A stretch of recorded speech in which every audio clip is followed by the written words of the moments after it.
చెప్పండి. నా పేరు ఎనగొండ కేశవ నాయక్, మాదినాయనపాలెం వారసుల సంక్షేమ కుటుంబం.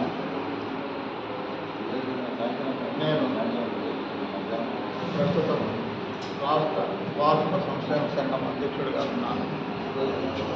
ఈ పాలేగారి వ్యవస్థ కాకతీయ కాలంలోనే ప్రారంభం జరిగినది.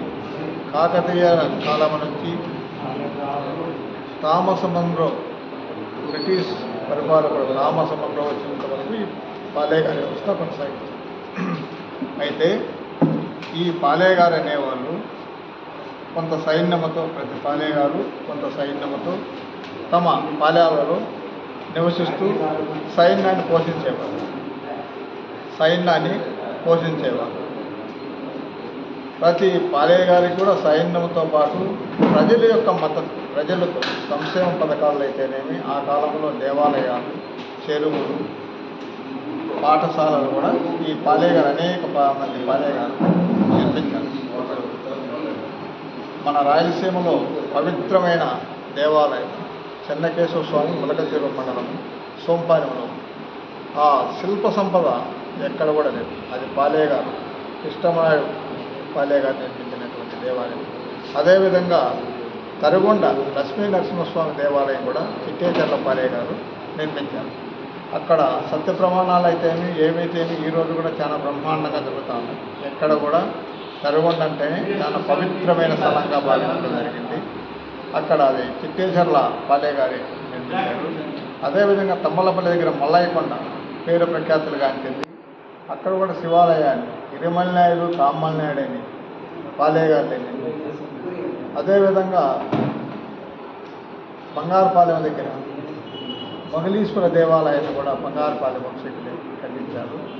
అదేవిధంగా ఇప్పుడు యాదవీడు మండలం అంటే పెదమండ మండలంలో లక్ష్మీ నరసింహస్వామి దేవాలయం పాపేపల్లి దగ్గర కూడా చరిత్రతో నిర్మించినటువంటి దేవాలయం కూడా నాగనగొట్టపాలెం వంశీకులు నిర్మించారు.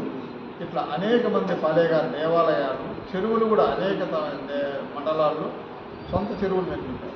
అని ఆ చెరువులు కూడా ఇప్పుడు వెంకటప్ప నాయుడు చెరువు అని, కొండమ నాయకుడు చెరువు అని, ఇట్లా అనేక మంది నాయనవారు, నాయకురాలు అనే పేరు మా వాళ్ళు కట్టించిన చెరువులు మా వాళ్ళ పేర్లో ఉంటాయి.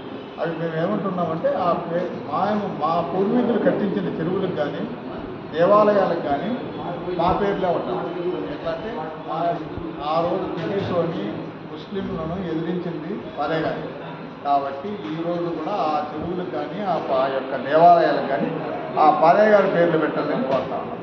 మొదటి పూజ కూడా మేమే ఏ పాలేగారు నిర్మించారో ఆ పాలేగారు వార్తలు ఇవ్వాలని కూడా మేము కోరుకుంటున్నాము.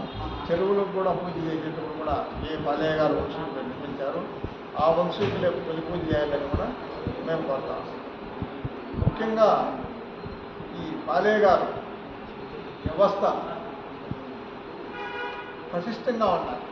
ఎప్పుడు 11, 12, 13, 14వ శతాబ్దం వరకు ఈ పాలేగారి వ్యవస్థ చాలా ప్రతిష్టంగా ఉంది. ఈ విజయనగర సామ్రాజ్యం, విజయనగర ప్రభుత్వం